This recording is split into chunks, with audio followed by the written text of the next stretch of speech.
Good evening. This is Jeff J. Brown, China Rising Radio, Sinoland from Chiang Mai, Thailand, and I am super pleased to have on the show today Mr. Amir Khan. How are you doing, Amir? I'm doing very well, Jeff. Hey, listen, I think you're in Dalian, China right now, right? Yes, that's correct. Up by Korea and Japan. Yes. A long way from Chiang Mai. Hey, listen, the reason we're here together is because I read Amir's, well, actually, I think he's written three books, or two or three books, but I've read his book about cinema, and I'm really super happy to have him on the show. His book is called Comedies of Nihilism, The Representation of Tragedy on Screen. So that will be the focus of our discussion today. I highly recommend to all China Rising Radio Signland fans to read Amir's very engaging and informative book about all things movies. For film hounds, it's a must. It is available in ebook and print format below. This will be on the article page on China Rising Radio Signland. If you don't have the money, ask your local library or school to order it. They have an annual budget to buy books and love it when readers make requests. I will include Amir's email if you'd like to contact him later. He has a website page where he is teaching at the Dalian Maritime University, and I have the link to buy the book. So, welcome to the show, Amir. I'm very happy to be on China Rising Radio Sinoland. Truly.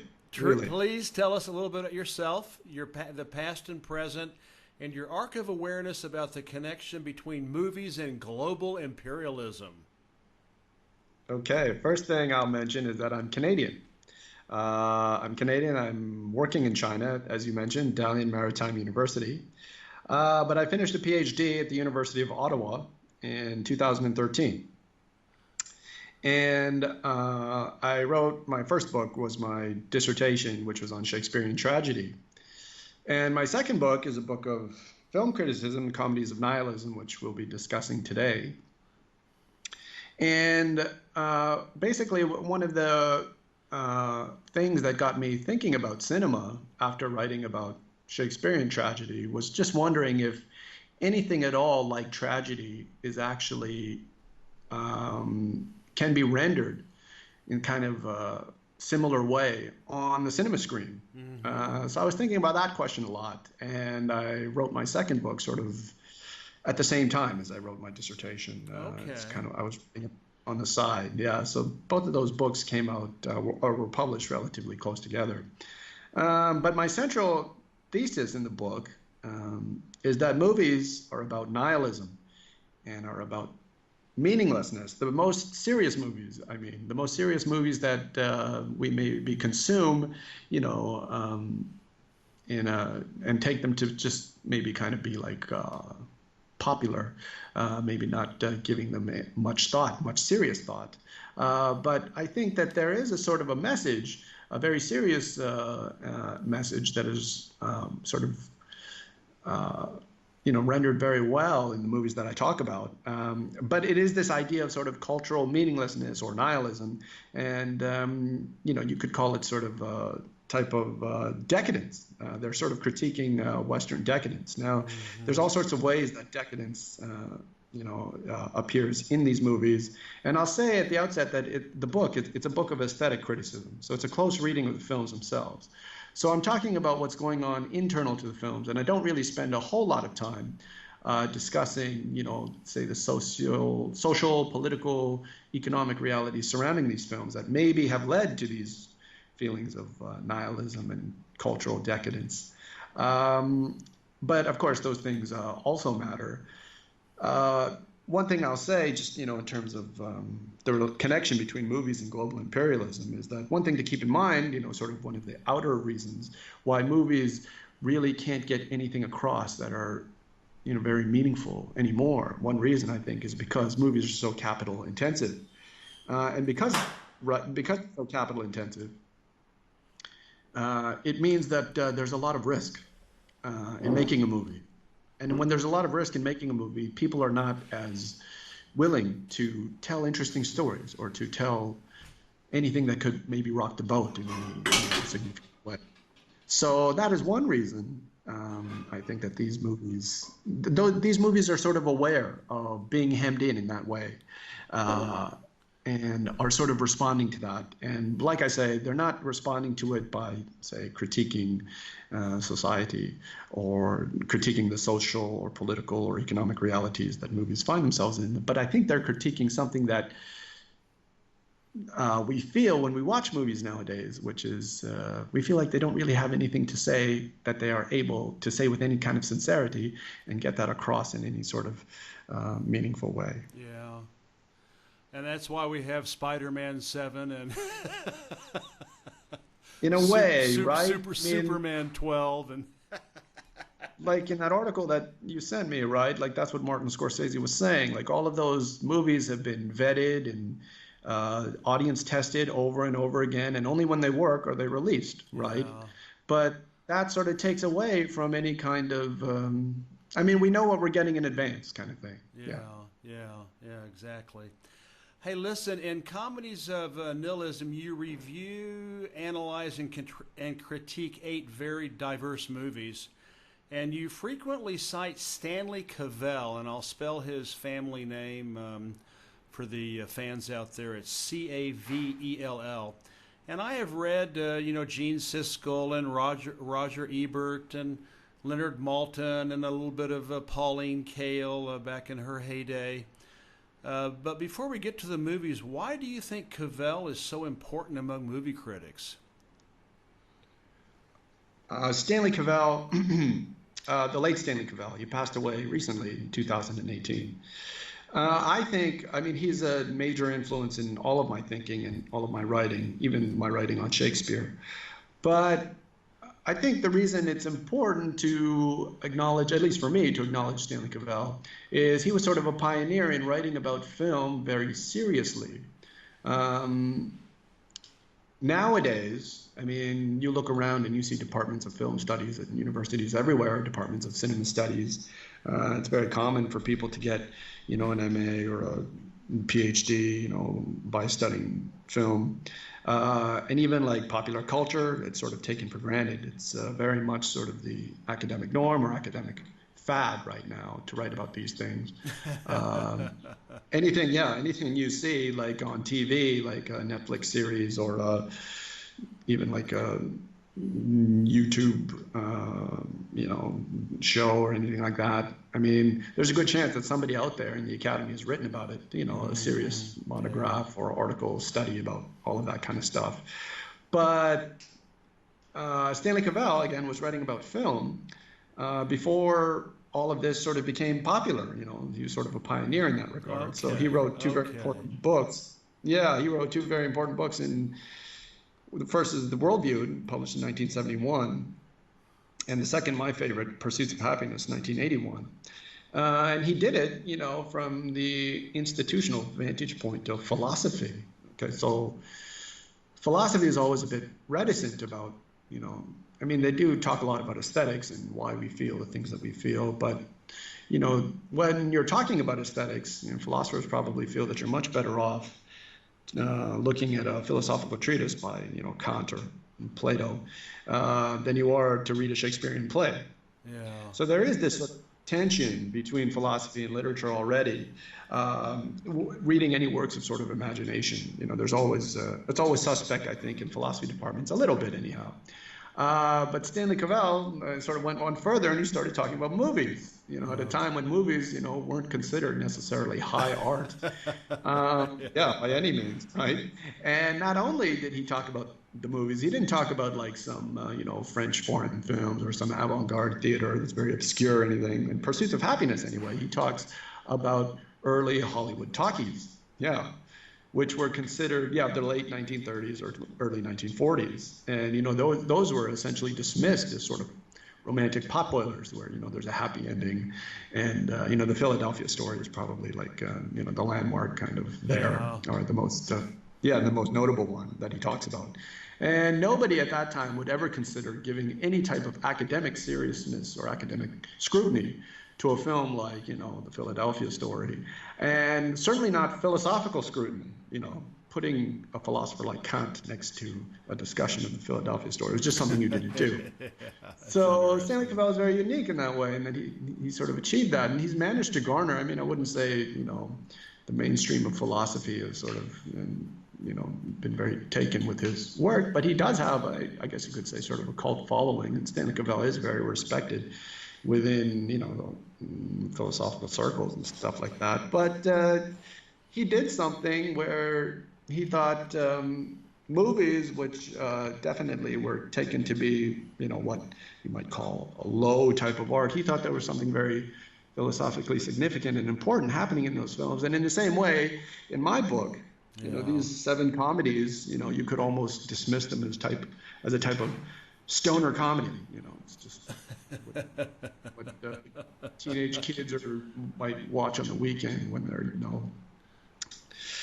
doing certain things. Yeah, but I think that if they do have that kind of appeal, definitely. But I also think that there's something very serious going on in these films. They are hilarious, they are ridiculous at times, but they're also very profound. So Stanley Cavell is, a pioneer in allowing me to do the kind of work that I do. Okay, cool. And that's why it's very important. Let's start with movie number 1, Up in the Air, and in your review of the movie Up in the Air, you talk about a manufactured word quite a bit, glocal, Glocal, and I loved it because it's really cool. It's what English teachers call a portmanteau, which is it's actually it's a French word for a hanger, to hang clothes, and that's squishing 2 words together to make a new one, like brunch, for breakfast and lunch. So glocal is like, global and local. What does it mean to you when reflect about the word glocal when reflecting about today's mainstream headlines? So glocal is the word uttered by the Natalie Keener character played by Anna Kendrick in Up in the Air. And she's making kind of a business presentation at the time. I'll give just a brief primer of the movie Up in the Air. So basically, George Clooney, who plays Ryan Bingham, and Anna Kendrick, who plays Natalie Keener, both of them work for a firm. And the job of the firm is to fire people. So basically, companies will hire these characters, will hire them to do their dirty work, like let's say in lieu of an HR department or something. They will hire the people who work for this firm that George Clooney and the Anna Kendrick that they work for, and then they will go and they will offer a severance package or whatever, and let the person know that they have been let go because the company is too afraid to do it themselves. So that's what's going on in the movie, and basically Ryan Bingham, George Clooney, does it the old way, where he actually meets people face to face and shakes their hands or whatever before he tells them, okay, you're fired, kind of like Donald Trump or something. So he does it that way. And Anna Kendrick, the Anna Kendrick character, Natalie Keener, comes in and she wants to change everything. She wants to now do it by video screen. Yeah.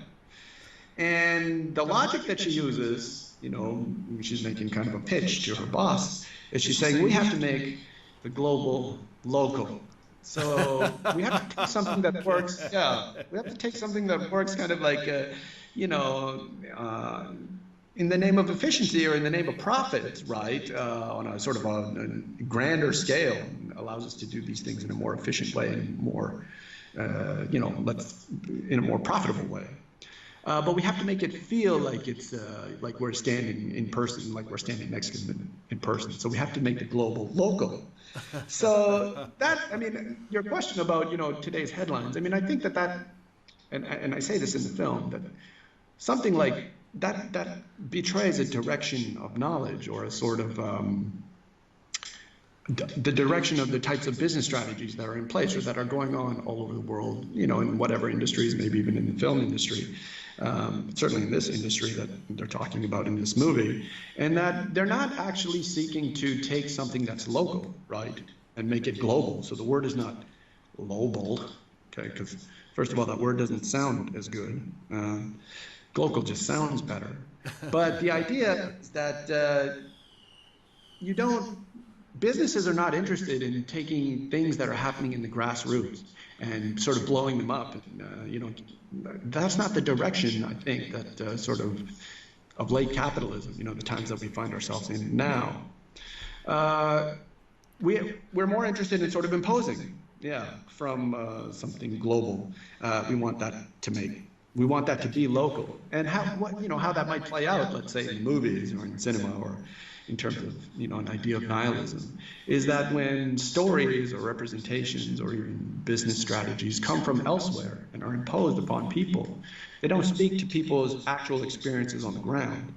And if they don't speak to people's actual experiences on the ground, stories, for example, then the stories themselves become kind of meaningless. And that type of logic leads to a type of nihilism. Already knowing the answers in advance kind of thing. Okay, cool. In the same critique for the movie Up in the Air, you talk about Canada being a cultural mirror for the rest of the world. Why? Okay, that's a very good question. And since you are Canadian. Sure. And one of the most outrageous things that I attempt to do in the book, is I have this sort of double-pronged thesis. I want to equate the failed aesthetic promise of movies. Movies don't really have anything to go. They don't have anything left to say, particularly under the constraints that they currently find themselves in. They can't say anything meaningful. I want to equate that feeling with the failed national politics of Canada. Yeah. And that's kind of, I call it like a subplot. And so now how does that work? What I think is, in terms of sovereignty, the politics of Canada, in terms of building a sense of sovereignty or a nation, a sovereign nation, has truly failed. And why is that? There's two main reasons. First of all, by virtue of its geography alone, and by virtue of its language alone, we're right, of course, next to the United States. And we speak the same language as the United States. So the cultural onslaught that we get from this English-speaking behemoth to the south is so powerful and so daunting that for us to even have attempted as a nation to carve out a sense of sovereignty for ourselves was sort of it was never possible to begin with. It was like a pipe dream. Kind of, yeah, exactly, no, totally. And this isn't something that I'm just realizing now. This is something that was written about very seriously by, I say a host of, I call them sort of Canadian philosophers who rose to prominence in the 1950s and 60s and even the 70s. They understood this problem very well, very acutely, and they were theorizing about it. And what I felt was when I was reading their work, and what they were saying, it's sort of the same feeling that I have when I watch certain movies, these 7 movies, these comedies of nihilism. Because they're kind of saying the same thing in a different way. They're just saying that we are at the end of an expressive medium of cinema that is exhausted. And what these theorists were saying is kind of like, we are at the end of this cultural experiment that we tried, which is called Canada. That's totally failed. Yeah. And I'm trying to make the case that both of those feelings are the same. And, one book that I talk about a lot, that is the father of Canadian philosophical pessimism, you could say, is George Grant. He wrote a book in 1965. He called it Lament for a Nation. Okay, that was in 1965. Yeah. And in that book, he declared Canada, is no longer a sovereign nation. And really how you have to, that far back. Wow. And really how you have to think about it is that when you are on the receiving end of the cultural shockwaves, if you're not interested in the idea of sovereignty, if you're not interested in that question, and I think Canadians today are just largely uninterested in even asking this question. They just take it for granted. They have a flag and they have a currency and, they have an anthem and they think, okay, so we're a nation. But they don't really ask themselves what this possibly means and whether or not, by virtue of the fact, okay, first of all, the geographic location, by virtue of that fact, that's one. Number two, we speak the same language as the Americans. So, and if we speak the same language, it's very possible, it's very likely, we definitely speak the same language. And if we think in the same language, why is it so hard to believe that we actually think the same?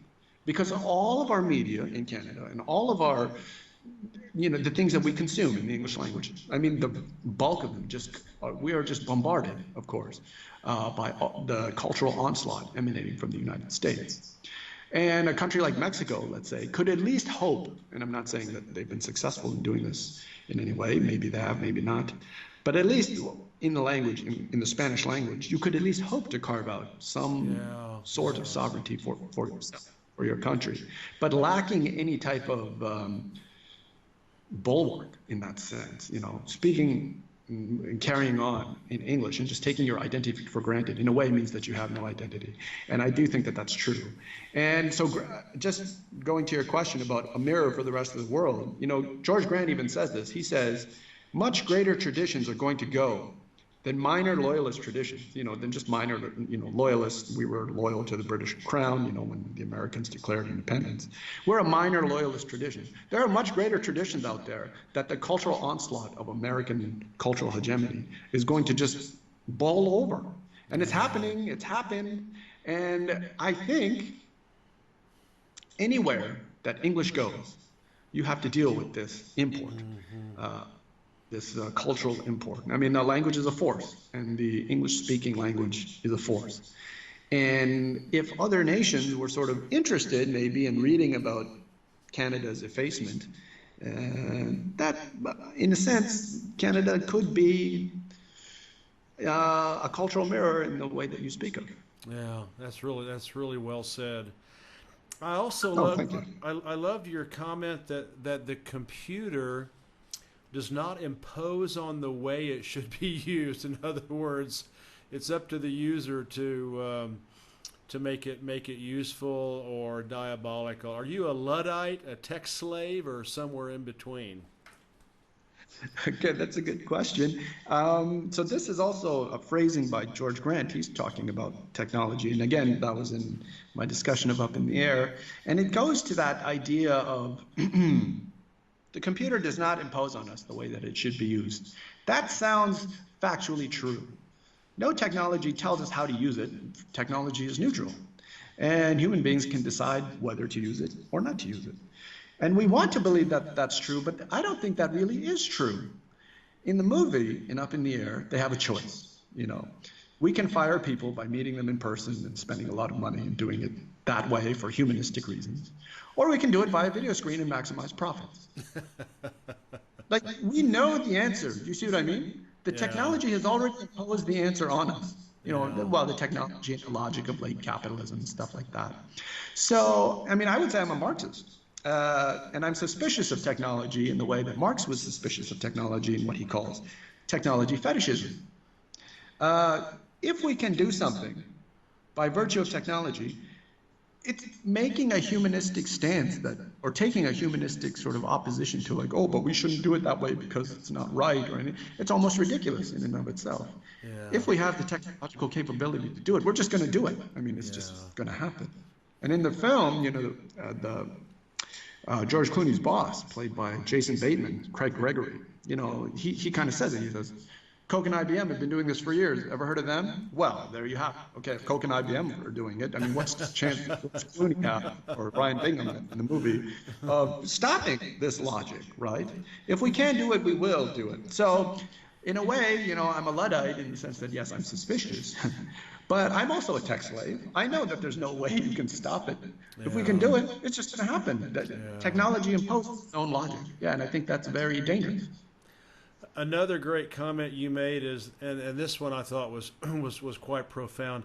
You made the statement that the ascent of the novel would not have been possible without the rise of the nation state. Please tell us about that.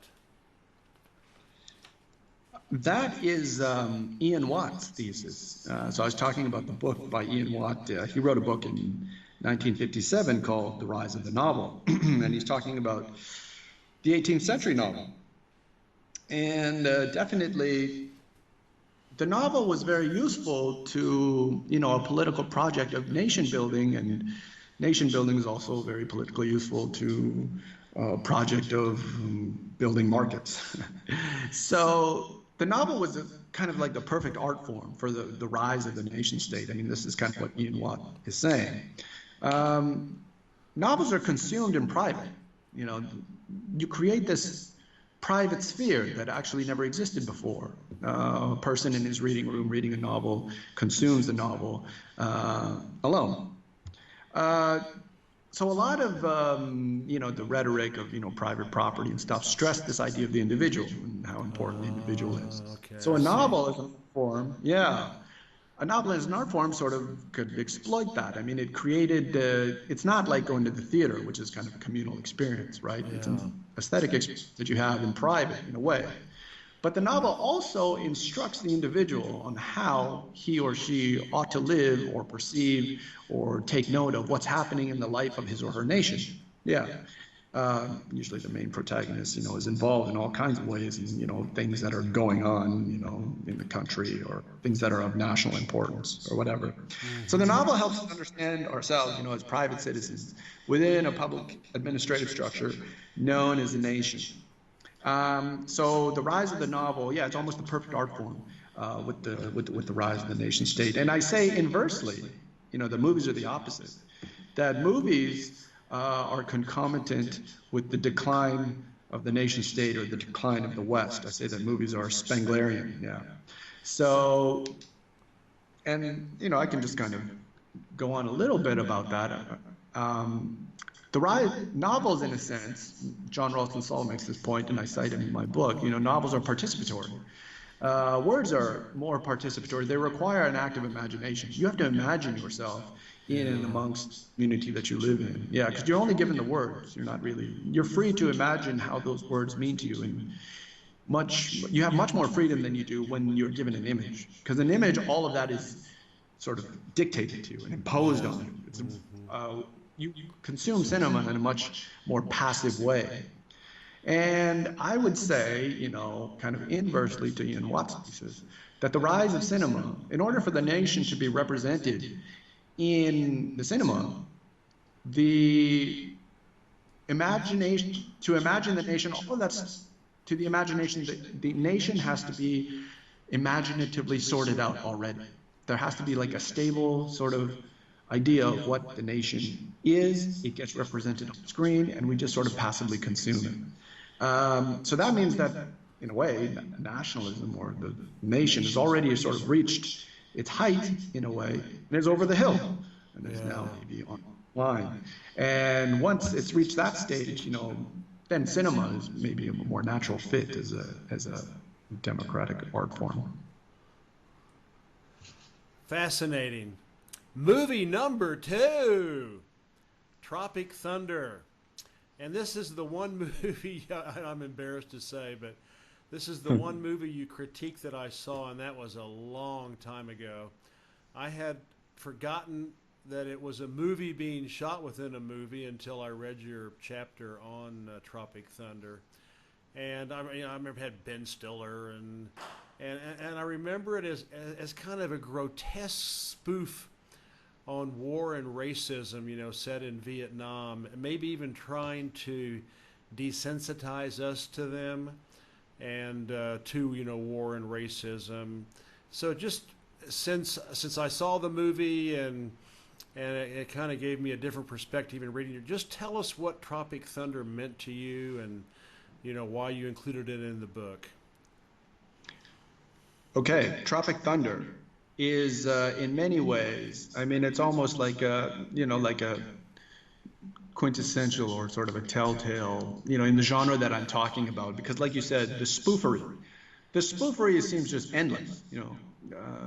Ben Stiller almost seems to be, you know, spoofing in a very aggressive fashion. I mean, just anything. There is nothing that is sort of sacred in this movie, you know, and, you know, the sort of the shibboleths of identity politics are all spoofed very early on, right in the beginning, you know, whether it's, you know, discussions about intellectual disability, or it's discussions about obesity, or it's discussions about race relations and hip-hop culture, or it's discussions about homosexuality. I mean, all of it is just kind of made fun of and spoofed, all of the things that we think are very important in our lives, and sort of all of our sacred cows. So that's great. Now, in a lot of ways, Tropic Thunder, again, just looks like like it's spoofing for the sake of spoofing. And the levels of irony, I think, are very intelligent. Like you said, there's a movie shot within the movie. And what we are aware of, that we are watching a movie about the making of a movie, the movie in the movie. It's also called Tropic Thunder. Yeah, we're watching a movie about the making of a movie called Tropic Thunder. That's right. And the movie in the movie is based on a memoir, also called Tropic Thunder, of a Vietnam War hero. And in the movie, that memoir turns out to be fake. Yeah. So there's all kinds of layers of irony. I mean, there's 3 or 4 right there. And it almost just seems like, it does, it seems ridiculous. It just seems like, okay, where are we going with any of this? And I certainly don't say that the film is ridiculous, even though it seems that way, you know, prima facie. But definitely, I think it is a very intelligent movie. And like you say, Ben Stiller is a star, and he's also the director. And what do I think that he's trying to say in this film? Definitely what I think he's doing is he is the main line of critique, or the main line of spoofery that he's talking about, are the representation of the American war experience in Vietnam. That is first and foremost, I think, what that movie is talking about. I mean, there was a very famous Vietnam war movie called Rolling Thunder. This one's called Tropic Thunder. And, you know, the movie's by Oliver Stone. Yeah, movies by Oliver Stone, Born on the 4th of July, and Deer Hunter. Platoon, you know. Yeah, and Deer Hunter, of course, another one. So there is a whole genre of movies that attempted to do something. And it's really interesting if you think about probably what they were attempting to do. They were trying to sort of deal with the trauma of the American war experience in Vietnam. And still to this day, right, it's still not clear to Americans, or, you know, what we were doing in Vietnam, whether you know, they were good in their intentions. And I think even Bill Clinton, you know, he even said, our intentions were originally good. I mean, we just got caught up in all of these, you know, things that it just got taken, you know, it went too far. So I don't even know if America itself is clear on whether or not it should have been there or shouldn't have been there, or was there with good intentions and just kind of mucked things up tactically rather than morally. Now, one thing that all of these movies do, and, you know, again, John Ralston Saul has a great critique of Platoon, which I think I footnote in my book. In those movies, this is interesting, you know, the American war experience in Vietnam becomes a morality play. Like, why the Vietnamese were fighting, or what their political agenda was, or why they felt the need to go to war with America themselves, or to fight back. I mean, they were attacked. You know, this was an aggressor nation invading their country. But why never are these movies ever interested very much on the Vietnamese story, and, you know, and where they're coming from and what their political beliefs are. So what happens is, yes, okay, it was a bad thing that we were in Vietnam, and the Vietnamese people are sometimes, you know, they're represented, but they're only as props, you know, just to kind of have this morality play going on where it's about America and it's about the individual consciousness, and America's trying to exercise its own demons. You know, even the finest, you know, so-called films, you know, like Platoon. Platoon is very much like this. It's a total denial of the other, of Vietnam's experience, you know, in this horrible act of, you know, aggression. Killing millions. You know. Sure, definitely. Now, so. And here's the thing, right? Like, C. Wright Mills wrote this book in 1957 called The Power Elite. And President Eisenhower warned the nation about this military-industrial complex. And then suddenly America went to the movies, you know, after the power elite and the military-industrial complex sort of wreaked havoc on Vietnam. America went to the movies to attempt to deal with this trauma. And there was all this moral hand-wringing. And there was supposed to be this sort of catharsis or sort of change in the American experience or psyche or whatever. And really what they were trying to do is they're trying to curb, in a way, the American war machine. You know, if we're repentant, then at least we should stop doing the things that we did, like Vietnam. But if you look at the 21st century, there's already been 4 Vietnams, at least, okay? Afghanistan, Libya, Iraq, Syria, and there's more. You count Sudan or Somalia, and you count, you know, Yemen. I mean, they're all over the place. So what this movie, Tropic Thunder, is expressing, I think, the frustration that it's expressing, and why it's spoofing, you know, in such an aggressive manner, is because we, or that generation, let's say Ben Stiller's generation, went to the movie, and we're made to go through all this moral confab, made to go through all of this, hand-wringing, and oh my God, it's such a terrible thing we did, and it has not changed anything. It has not changed a single thing in the American experience or how the American war machine operates. If you look at something like, okay, so now like the military-industrial complex has become, in common parlance nowadays, is like the deep state. And the deep state is much more prevalent in our lives than, what we took the military-industrial complex to be, or what we took, the power elite to be. I mean, and they're much more entrenched. And there's nothing we can do about it. There's no way movie can change the life of a nation the way that it wanted to. And that, I think, is a vision of nihilism. And I think that's what Tropic Thunder is trying to get across. Well, maybe I'm going to watch that movie again. In fact, maybe after I retire, I'll go back and watch all these movies, because after reading your book, they really they came alive for me, even though this is the only one I saw. But I really should go back and watch them when I have the time. Movie number 3, JCVD, and that stands for Jean-Claude Van Damme. And when my wife and I owned a CD and DVD store in France in the late 1990s, of course we're in France, and Jean-Claude Van Damme, I'm pretty sure he's from Belgium, isn't he? Correct. Anyway, yes. The muscles from Brussels. Yeah. I always took Jean-Claude Van Damme as a bit of a joke. We would get his DVDs and stuff, in the store, like a grade B actor. Yet Rotten Tomatoes gives his movie that you reviewed, JCVD, the initials of his name, very high marks. I mean, Rotten, I think it's like 85 or 86% on Rotten Tomatoes, which is like sky high. Here are some notes I took while reading your chapter on the book. You wrote, "We live violence by proxy through watching films. The function of civil society is that action movies purge us of our violent proclivities, as the case has been made, rather than exacerbate them." So do you agree or disagree? Why or why not? Well, I think, the case has been made. I mean, I think most famously, you could probably say by Aristotle. He was responding to Plato and Socrates, who had famously banned the poet from the Republic. So we don't need tragedy in the Republic. It's kind of interesting and aesthetically pleasing, but we don't need that stuff, in the ideal city. And they also left the door open. If anybody can think of a reason why we should let the poet back in, you're free to comment. And a generation or so later, Aristotle, came along and he just said, no, the tragedians are good, and tragedy is good because it allows us to achieve this catharsis or purging of pity and terror. So it's kind of has psychological uses, and he says, that's good for the soul. And now that kind of argument has been made about violence and even sex in movies, right? That when we go to the movies and we see all this violence and we see all this sex, it gets it out of our system, and it's actually it does sort of a kind of an ethical work, and it's actually good for the soul. It's true. Yeah, people actually argue these. Yeah. So we need to keep it in there or whatever. Anyway, so whether I agree with that or not, I guess I generally no.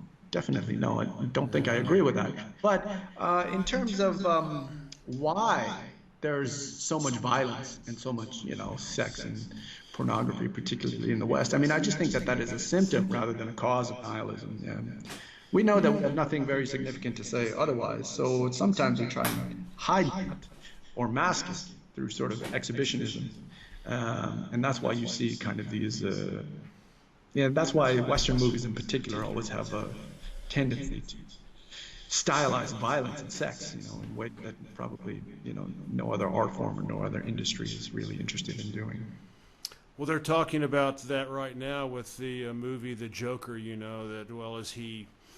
they're using they're talking about the same thing. Is he causing people to be violent, or is he helping us, is he helping us, appease our desires, and reduce our desires for violence, etc. So All right. Another one you said, women are held silent throughout the movie. But as it progresses, the men are silenced, which says that the further pacification or feminization of men in American cinema has now clipped its action stars, and of course Van Damme, is an action star, who are no longer able to speak or act. So men are forced to love and be silent, as less expressing female subjectivity than survival.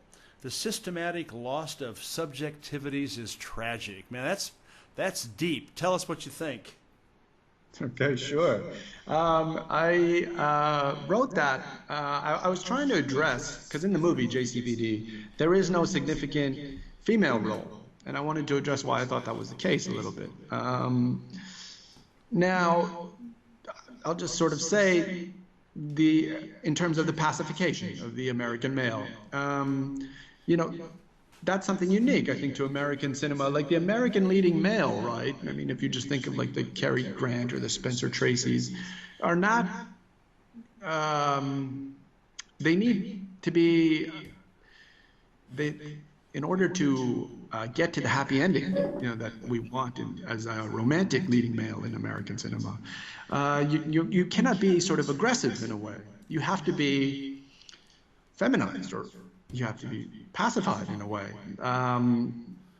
So, as Stanley Cavell puts it, like the person who is the candidate maybe to be like a leading American actor, protagonist, has to be willing to be struck down. I mean, in a way, you have to show that you're not so proud, that you can kind of handle, kind of a humiliation of sorts, and still retain your dignity and still be a man that way. That's true, right? I think that's true. Like, definitely in the romantic comedy tradition, it's not like a knight in shining armor comes and sweeps the woman off her feet and that's it, In a way, no. You have to kind of know how to seduce a woman. You have to talk to a woman. You have to be gentle. You have to be a gentleman. And so the leading male of American cinema has always been sort of pacified. And you could think of the genre of the hard action movies, which came to prominence, in the late 1980s and early 1990s, and even maybe Westerns in a way, as sort of a pushback to this type of trend that was going on in sort of the mainstream of American cinema, that males need to be sort of strong, silent, not speak so much, and just get in there and and get the woman not by sweet talking her, but just by kicking ass and getting things done. So there was this kind of pushback, I think, and there was a lot of appeal to these kinds of hard action movie stars, especially about this, Jeff. I grew up in the 80s, and Stallone, Schwarzenegger. Oh yeah, and also Clint Eastwood and Dirty Harry. Sure. Yeah. That was in that genre too. But then also Steven Seagal and Jean-Claude Van Damme. I think those for me were the big four. And whenever they had a new movie coming out, I just remember I was a kid and I was so excited to go see the new action movie. And what I claim is, like, there's another genre of movies that he gets to the end. Jean-Claude Van Damme. That is kind of explored very intelligently, I think, in that film. Jean-Claude Van Damme, in that movie, he plays himself. But he has everyday kind of problems, just like the rest of us. He has a custody hearing. He's trying to transfer money over to the States so that his lawyer has enough money to defend him in his custody hearing. And he can't get anything done, not in the manner of what you think of somebody like Jean-Claude Van Damme could do it in, like action movies. It's just kind of ordinary, everyday stuff. And Jean-Claude Van Damme, that's true. He was taken to be a joke, especially in Europe, because he did a lot of quasi-philosophizing, and I think like on a TV series, but not in any of his, hard action movies per se. But he's always trying to kind of explain and make sense of his life. And I think, Jean-Claude Van Damme, in the genre of movies that he finds himself in, he finds himself silenced by the very genre of movie he started. I can't explain my life by using, the hard action formulas that, worked for me in my movies, and I'm trying to kind of philosophize them and talk about them, but I also still can't make sense of them in any way. And in a way, as that movie progresses, he is silenced. He's silenced by the work that he's done previously, and he doesn't really know how to speak about or even if he's found any newfound knowledge, or again had any sort of cathartic experience because of his life, because of his career. And it's very sad and it's very sort of tragic, and he's presented himself, playing himself in a very kind of vulnerable way. And at the end of the movie, you know, I shouldn't give away spoilers here, but you know, he's arrested for charges of extortion, and he's heading off to jail. And then there's a person sticks a microphone in his face like a reporter and says, you know, asks him to comment or whatever. And Jean-Claude Van Damme just, you know, I think it's kind of a telling moment in the film, just kind of brushes her off and refuses to answer. He refuses to speak. It's almost like by the time, yeah, at the end of the film, he's kind of refused to try and explain his life in any way to himself or to his friends that makes sense, because the expressive possibilities are lost. I think that's kind of the realization that he comes to, and I make the case that he is kind of silenced in the way that we normally think women are silenced. And you know, I kind of make another outrageous reading. I kind of say that I compare his tale to the King Lear tale in Cordelia, who, you know, says maybe I should just love and be silent. But of course, Cordelia is not silent. She actually speaks up, and then the whole tragedy of Lear unfolds. And the lesson maybe would be that, okay, women should just keep silent, or, you know, not speak out. You know, I'm not saying that that's what I think it should be or anything like that. But I think that in JCVD, similarly, he also learned, like, okay, it's too treacherous for me to speak out at this moment. I speak out. I've been silenced in a way. Especially today with all of the freaking you know, identity politics and what is the awoken or the awakened, the woke movement, all of that stuff. It's just like, you know, they say comedians can't even do comedy anymore. So right. All right, movie number 4, Winnebago Man, and you wrote that a documentary. Of course, this is a documentary. You wrote that a documentary watching a man being degraded or degrading himself is only enjoyable when we don't know that person. Otherwise, it's spoiled. Please explain that. Yes, and that is a quotation in the film by Charlie Sotelo and Cinco Barnes, who are a couple of, you know, film buffs. And I'll just give a bit of a primer here about this movie, Winnebago Man. So Winnebago Man is a documentary, and it documents Ben Steinbauer. He's the director. He goes in search of the Winnebago Man. And the Winnebago Man is a person who came to some notoriety. He was originally, I think sometime in the 80s, he was the promotional lead, or he appeared in these promotional videos for Winnebago Industries, advertising for the Itasca Sunflyer RV.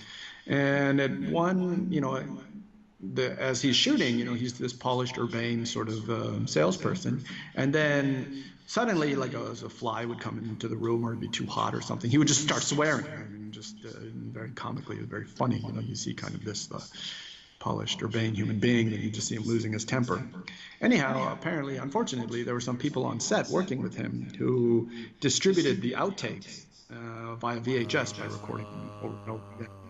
And they got spread around somehow, and anyway, it was he became too much of a liability for Winnebago Industries, so they let him go. They fired him.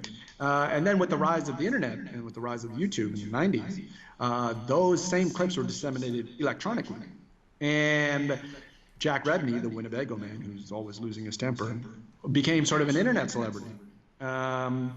But the idea, and this is showcased in the movie, is that he actually, after the humiliation of all of that, he went into hiding. And Ben Steinbauer, the film's director, goes in search of him. And he's talking to some people in the lead up to, finding the Winnebago Man, and he talks to Charlie Sotelo and Cinco Barnes, and they say, no, why are you going? I mean, they're not actually talking to Ben Steinbauer, but they're saying, I don't want to know the person who I watch in these degrading videos. It's no fun. It's only fun to watch these videos of somebody kind of making themselves. Yeah, it's only fun if I don't know the person.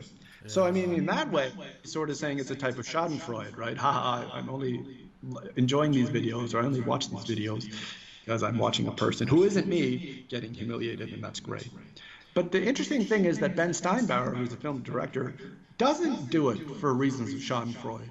he loves those videos, he watches them, he consumes them, but he's going, I think, in search of Jack Rebney, the Winnebago Man, to discover why he's so fascinated. And he presents this idea, and he's basing the idea, okay, maybe it's only schadenfreude in me, but I don't think it really is. And the movie is really wonderful because it documents his discovery and his journey of the real reasons why he's been so fascinated with this individual. It does it very well. Interestingly, it's really actually very moving once you get to sort of the film's climax. Also, in Winnebago Man, you tell us about oppositional. You talk about oppositional cinema, and that the best ones don't even know that they are oppositional cinema until maybe after the movie comes out, or even years later when people discover that. So tell us what oppositional cinema is. Oppositional cinema is a term that was coined by Robin Wood, a great film critic. He's Canadian. He taught at York University. So he talks about oppositional cinema, and the interesting thing is, when I was reading his discussion about it, is he says he has some favorites that he calls oppositional cinema. Rio Bravo by Howard Hawks is probably the most famous example of his. He thinks that's a great piece of oppositional cinema. But what's more interesting to me is what he takes oppositional cinema to be, and it's like you said, it's the ones that they don't even know that they're oppositional. So there's no intent at the outset by the director, right, to say, okay, I'm gonna critique power. I'm gonna write, or I'm gonna have like a social documentary that exposes this or that evil. So it's not like we're watching a Michael Moore film. A Michael Moore film is not oppositional cinema in the way that Robin Wood is talking about. Okay. He's talking about the free-flowing creativity that you need and the unself-consciousness that you need to tell a story in an honest and genuine way. And that if you tell a story in an honest and genuine way, there will automatically be oppositional elements within it that, if they're allowed to breathe, simply by being represented, they will get out there and do the work that they're supposed to do. But if you can achieve, as an artist, this stance of sort of candidness, or what Matthew Arnold might call disinterestedness, only then can you sort of mine a story or the art that you are trying to present to the world. Only then can its oppositional content really shine through. So yes, you can't be aware beforehand. Being aware of the end goal of creating oppositional cinema is a sign of decadence or selfish wealth, according to John Grierson. I cite him in my book as well. But so you have to have your guard down in a way, because if you have your guard down, you let things sort of come through to the fore. And I think that this film, this documentary film, Ben Steinbauer, and it's documented very well. He doesn't even know why the hell he's going out in search of the Winnebago.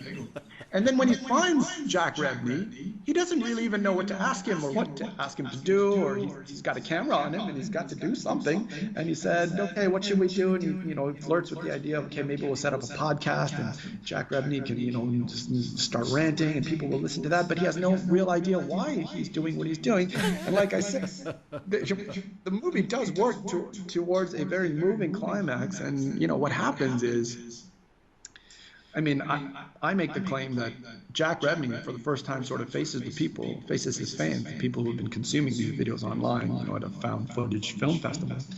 And these people who have been consuming Jack Rebney anonymously for all this time now are faced with the real human being.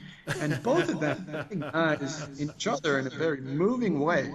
Yeah, both of them recognize in each other how much each of them speak to each other, because neither of them are very interested in engaging with direct oppositional politics, quite frankly. They're not. And I say this in the book. Why would anybody actually want to do that? If, the language of identity politics or the language of, divisive politics, Republican, Democrat, or what have you, all it does is provide the language of discord, right? It doesn't provide grounds for achievement or grounds of agreement of any kind. It only creates people who are bickering with each other. And what the Winnebago Man and the Winnebago Man's fans are kind of doing is they're hiding from all of that. They're hiding in a type of anonymity. But that type of anonymity can never be known in public. But Ben Steinbauer's great achievement is he found this anonymous sort of synergy, this anonymity between Jack Repney and his fans, who only exist outside of any actual direct cameras filming them, and they sort of found each other in anonymity, and what they're trying to do essentially is they're trying to kind of build, in a way, I say this in the book, the reason that they consume all of these, Jack Repney videos is they're trying to come up, first of all, with a sense of community. Because if you have a sense of community, then the political work can follow. But if you don't have that sense of community, you just go and you start arguing about sort of that issue or whatever, I mean, it's just never going to go anywhere. And I think that's a very profound and profound political statement that Ben Steinbauer, the director, never meant to document in the first place, and he managed to achieve that. And I think that is very oppositional. That is actually very political. So that's what I tried to talk about. Fascinating. Movie number 5, The Trotsky. And in a play, you make the comment, in a play, the actor is the projector, as in the film projector. On the movie screen, the subject is projected. Why the difference, and why does it matter between movies and plays? That is a very important, I would say, ontological difference, especially when talking about tragedy. And it's Stanley Cavell who kind of made that sort of quip about about in a playhouse how the actor is the projector, and that is true. So when you watch tragedy, let's say you're watching a tragedy that happens in a playhouse, you see an actor, a living actor. You see the actor in your presence immediately, and he is projecting onto you. You are kind of on the screen, and there is a synergy there. There is a kind of a relationship between presence between your presence and the actor's presence on the stage. Now, and Stanley Cavell, raises this discussion because he's talking about, what gives us pleasure in watching a tragedy. Like, why do we like watching tragedies? It's so terrible. It's pain and suffering. Why should that be aesthetically pleasing in any sense whatsoever? And many philosophers have tried to answer this question, and there's all kinds of answers, but I still think Stanley Cavell's is the best one. And he says, in the theater, when you're watching, take the case of Othello. You're watching Othello strangle Desdemona. You're watching a man strangle his wife on stage in front of you. Yeah. What the theater allows you to do is it allows you to see a horror played out right before your very eyes in your living presence. But the convention of theater makes it such that you are not supposed to respond, you see? And we get kind of some enjoyment out of that in a way. I mean, you could call it pleasure. Maybe pleasure is kind of not the right word, but that is why we go, to kind of test or elicit these kinds of responses in us, or to see how we would react, knowing full well that we are actually not required to act. For example, if you were at in real life in a cafe, and you looked over and you saw a man strangling his wife or throttling his wife, what would you do? Now that experience probably, right? I mean, this is something you would never think about unless it actually happens. But if you saw that happen in real life, that wouldn't be pleasing. You wouldn't want to see that. No, there's just no way. Do you intervene? Do you not intervene? No, you're damned if you do, you're damned if you don't. But the theater takes that, it takes that away. You don't have to, you're not supposed to act at all. You're just supposed to watch. It elicits the same feeling. And I think that that's true. Now, in the movie, in a cinema house, we are not present to the actors at all. We are mechanically absent, to put it as Stanley Cavell puts it. There's a projector, and there's a screen, and the image is projected onto the screen. And we watch movies in the past tense. There is not this direct participatory element. Movies are already in the hand. We know that they've happened. But in the theater, something is happening in our presence. Yeah, and that in real time. Right? In real time, yeah. I mean, and you could say, well, we know the actor up there is not really strangling his wife, and we know it's just an actor. I mean, you could say all of those things, but it doesn't take away from the fact that there is a real human being and that there is a real horror, and if you let it, it will elicit the same type of responses as if you were, sitting in a cafe and you were watching this thing happen. But that does not happen in the cinema. I mean, because we are absent. There is that participatory element that is lacking. So why that matters to my discussion, again, is how I was thinking about this book, is whether or not theater can do what tragedy does. Can it make us feel the living presence of the actors that are on screen? And I say, I mean, I guess my conclusion would be it's not quite the same. It's not quite capable, but the conventions that the cinema can harness through the deployment of irony, it can relate to us a sense of meaninglessness that is so profound and so deep that it comes close to what theater knows as tragedy. So it does what theater, it does tragedy via irony and via, and it exposes a sense of meaninglessness, the same sense of meaninglessness we feel when you go to the theater. Well, the next time I go see a play, I'll think of all of that because that was fascinating. Movie number 6, Be Kind, Rewind, with Jack Black, one of my favorite comedic actors. And you say, as a medium, as a technology, of course, now this is a while back because now we have DVDs and Netflix streaming. But anyway, wrote, as a medium, as a technology, video cassettes are all the people have, not to create a civilization for themselves first, but to see themselves first. And then you talk about there was a lot of philosophical discussion about, the difference between TV being a small screen and cinema being a big screen. And so, how do you compare TV, cinema, and what I just talked about, that we can change video cassettes to DVDs now, or a Netflix live streaming, or all the people have, not to create a civilization for themselves first, but to see themselves first. The difference between TV and cinema, I think it's an interesting question, and I think that's a great into this film, Be Kind, Rewind. One thing that it kind of seems like a silly question prima facie, what's the difference, okay? If I watch a movie on the cinema screen, and then it's playing as, it's doing a run on a television network, and I watch it as a show on television. Is there any difference in experience, ontologically? And I'm not really sort of interested in, whether it's different when you see a movie, on your home TV box or whether you see it on a big screen.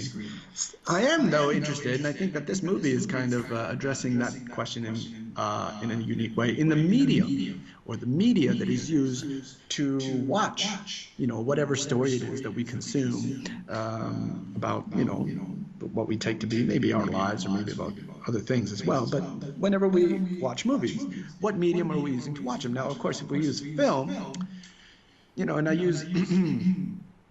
I talk about Harold Innis, and he's a communications theorist, Canadian communications theorist, and he talks about how the type of media, has ramifications on how we receive the content. And Marshall McLuhan also talks about this. The medium is the message. And that's actually more important. And what's interesting in this movie, Be Kind, Rewind, just again a little bit of a primer for maybe some people who are not familiar with it. It's the Be Kind, Rewind video store. And, they rent video cassettes out to customers. And so Mike is running it. His uncle is absent, or his father-like figure in the film, played by Danny Glover. But he's absent, and Mike is sort of running the store in his stead. And there's some sort of electrical accident that happened at the local power grid. Jerry, who's played by Jack Black, gets kind of electrocuted or whatever. But he's electrocuted, and he walks into the video store, and for some reason, somehow, he erases all the video cassettes. So the blank, the tapes of the store blank. Yeah. And in order to save face, Mike comes up with this idea. Mike, played by Mos Def. Mike comes up with this idea where he's going to record by himself, him and Jerry. They're going to recreate all of the films themselves, some props. Jerry is the proprietor of a junkyard. So they find all these props and they start shooting all of these films themselves as a kind of a stopgap measure, because they think maybe nobody will notice. But of course, people do notice. This is a process that eventually comes to be known as sweeting a film. So the idea is that you just you remember the film and you kind of recreate it, react it yourself with your own props, in and amongst your own community, and you just put it on a video cassette. I mean, the idea in the film is called sweeting. I don't know if sweeting ever took off as any kind of phenomenon in real life, but it's kind of an interesting idea about the malleability of a given medium. And you remember with VHS cassettes, right? There was always this idea like you could tape over stuff, right? Yeah. With DVDs, it's not quite the same, right? I mean, I don't know. There are rewritable DVDs, but with live stream and stuff like that, there's no chance whatsoever for you to actually record over something. And what I take that record over to be in Be Kind Rewind is a type of participation. Through the act of sweeting, the whole community in that film comes to life, Yeah. So not only do they figure out that the movies have been sweeted, they like it. They like it because they are now able to tell the story in their own way. We talked about, novels requiring the active imagination, as a medium, as an art form, and cinema being much more passive. You're just you just receive it passively. You don't participate in any way in imagining. The imaginative work is done for you. But this movie, in a very interesting way, is proposing an imaginative way that people could participate in the stories that give their lives meaning, the Hollywood movies, could participate in a way at a local level. And I think, to me, that's kind of a very revolutionary, kind of thing to do. It's kind of really interesting. It gives art, the art that we consume in a rather passive way, that interesting participatory element. Of course, it's all fiction and it never really happened. But in the movie, what's interesting is eventually the studio bigwigs from Hollywood get wind of what's going on in Passaic, New Jersey, a town that doesn't matter to anybody. They're just doing this stuff on their own in a video store or whatever. They get wind of it. Hollywood gets wind of it in this very sad scene. They take all the videotapes and they put them on the road. And then Sigourney Weaver there, she's the person, from Hollywood, studio suit, and she just orders a steamroller in or whatever, and the steamroller just crushes all these videotapes, and it's so sad. It's just so terrible. All this cultural energy is just obliterated and destroyed. And why? Maybe copyright laws or whatever. But I mean, they're not harming anybody. They're not hurting anybody. But I just thought that was an interesting way and an interesting comment on media and medium and trying to make films do something that their medium in itself doesn't usually, we think, allow them to do. And of course, now to move to DVD and from VHS to DVD and now to live stream stuff seals off any participatory element even further, right? It's certainly more, we're much more passive now than if we ever were not passive consumption of VHS. So I thought that was all very interesting. Yeah, I'd like to watch that. That sounds really good. Movie number 7, the last one, Hamlet 2. And in it you talk about Friedrich Nietzsche was the first to recognize that Western culture has achieved a type of liberation resulting in willing for its own sake, that at the heart of the Western cultural experiment is revealed a naked and stark desire for power and domination, made possible by platitudinous bromides to progress, science, and technology, as if these forces contained an ethic. Sounds that really seems to kind of get to the heart of Western imperialism and colonialism. Tell us what you think about that. I agree. I definitely agree, with what you're saying. And I think Nietzsche was, an interesting guy in that regard. He had some interesting thoughts. I mean, what did he say? He said that all that is revealed is willing, naked willing. And we don't really know we don't really have any ethic that constrains it. Or So we have to kind of embrace willing for its own sake, the will to power. But we can't do that because there is still a residual ethic, and he says it comes from the ancient world, from Socrates mostly, and even from Christianity. Of course, he didn't like Socrates very much, and he really didn't like Christianity very much, because Christianity brands this will to power as itself evil. And we kind of have to get away from that. We have to stop thinking that it's evil in order to embrace even our self-destructive tendencies, which is something Nietzsche thinks the ancient Greeks were able to do. That's why they are the highest civilization ever. Anyhow, but Nietzsche also says that human beings thrive within a horizon. So there has to be kind of acknowledged limits in a way in order for us to really thrive and do what we want to do. But at the same time, human beings, because now God is dead, we know that all the horizons that we create for ourselves are fake. We know that they're not real. So we're always looking to overcome these horizons. Now, we don't like things, I think we don't like things like theology or philosophy or the humanities as subjects because they're attempts, in a way, of impeding the forward march of technology. And, just the idea of technology, as an assumed good. Because religion or anything like that, when God is dead, there is no stable idea of the good. What is just generally good? No, there is no body or there's no institution that can define what is good for human beings to do or not to do. They don't really have any influence at all. Anybody who attempts to do this is kind of a cultural relic of some kind. So there's kind of a vacuum there of what constitutes the good. And I really do think that in our society, what fills the void is immediately, of course, is technology. And it extends from this idea, this classical idea that the highest good in man is rationality. That's why Nietzsche didn't like very much when Socrates did that. And rationality, of course, gets eventually tied to science, and science and technology, of course, go together. So A equals B equals C, rationality, science, and technology. These things are all just good. We can do it. We figured out how to do it. So if we can do it, why not just do it? But we have no way of asking ourselves another type of question was, wait, is it really good to do this? Should we actually do it? And, two examples you can talk about, we have the technological capability of doing something like fracking, or genetically modified food, right? And so we can do it. So if we can do it, should we do it? And when we make the case that we should do it, we appeal to all kinds of horizons, genetically modified foods. If we pursue this technology, we'll end world hunger one day, or, we will increase crop yields or whatever. So it sounds good. It sounds really good. It's like, hey, okay, I can get on board with that. Let's do it. But we've been doing genetically modified foods for how long now? 50 years at least, probably more. And we haven't done anything about world hunger or anything like that. No. So we know that that horizon is fake.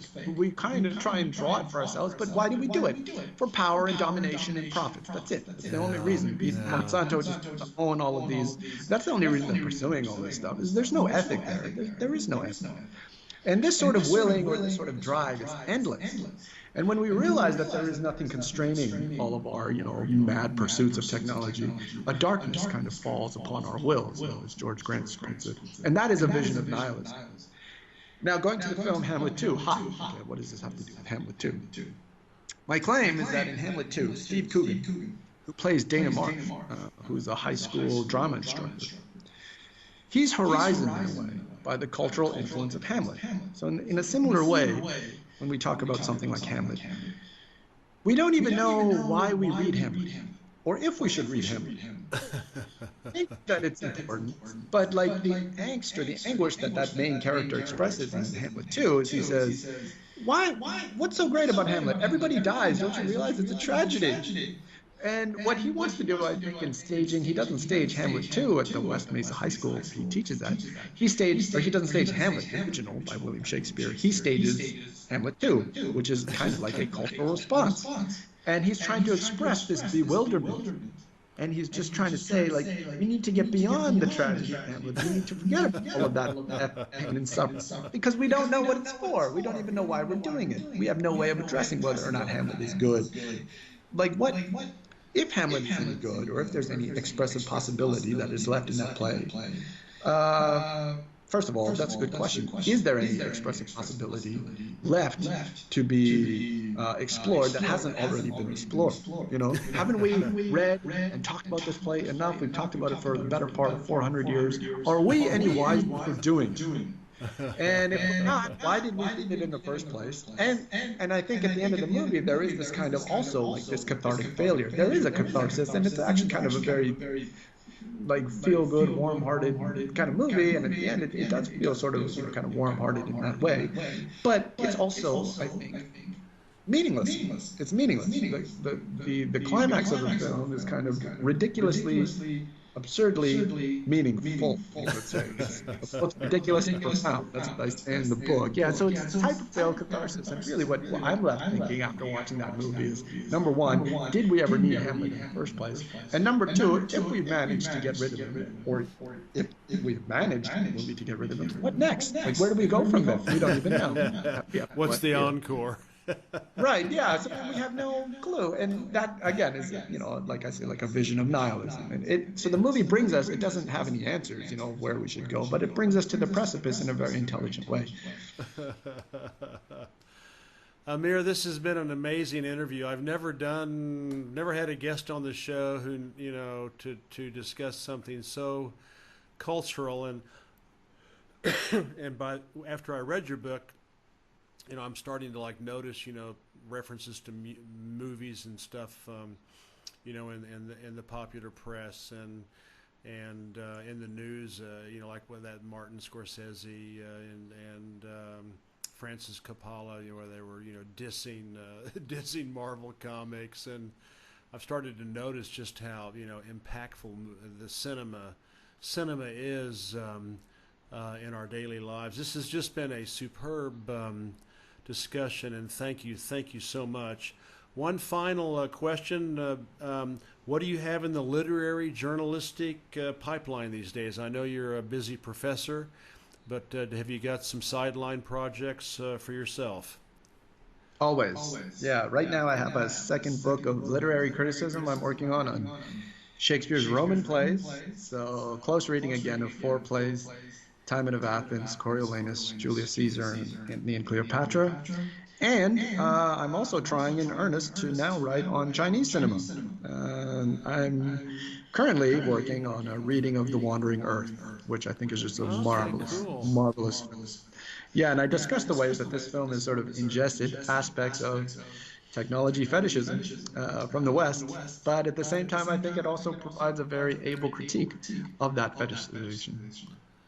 I don't want to say I got them legally, but I have about 130 Chinese movies downloaded, and I spent going back to the 1930s. I took the Shanghai. What's that magazine called that all the expats read? It's in all the different big cities. But anyway, I took their 100 top movies that they ranked, and I was able to find most of them, or almost all of them actually, online. Wow. And then I went to the trouble to go to subrip websites and found the English subtitles for probably 85% of them. So if you want to have a crack at those, I'll send you the hyperlink. Yes.